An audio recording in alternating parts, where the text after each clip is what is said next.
సాఫ్ట్గా, జ్యూసీగా, టేస్టీగా, సింపుల్గా 5 మినిట్స్లో ఒక అదిరిపోయే స్వీట్ రెసిపీ మీకు చెప్పనా? చాలా ఈజీ అండి.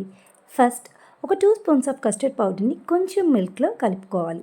దాని తర్వాత ఒక హాఫ్ లీటర్ మిల్క్ తీసుకొని దాంట్లో షుగర్ వేసి కొంచెం షుగర్ మొత్తం కరిగిపోయిన తర్వాత మనం కస్టర్డ్ పౌడర్ని మిక్స్ చేయాలి. ఒక 4 to 5 మినిట్స్ సిమ్లో అలా పెట్టాలి. అది కొంచెం థిక్ అవుతుంది అనిపించిన తర్వాత మీ స్టవ్ ఆఫ్ చేసుకోండి. ఓకేనా? దాని తర్వాత బ్రెడ్ స్లైసెస్ని తీసుకుని దాని ఎడ్జెస్ని నీట్గా కట్ చేసుకోవాలి. దాన్ని 4 పీసెస్ లాగా కట్ చేసుకుందాం.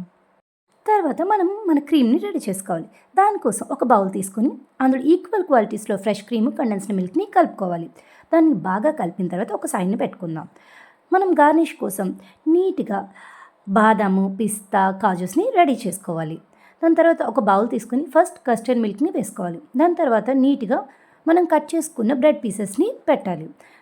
తర్వాత ఒక లేయర్లో ఫ్రెష్ క్రీమ్, కండెన్స్డ్ మిల్క్ కలుపుకున్న మిక్స్ని వేయాలి. దాని తర్వాత మళ్ళీ బ్రెడ్ పీస్ సేమ్ ప్రాసెస్ని రిపీట్ చేయాలి. అలాగా నేను 2 లేయర్స్ చేసుకున్నాను. మీకు ఇష్టమైతే మీరు 3 లేయర్స్ కూడా చేసుకోవచ్చు.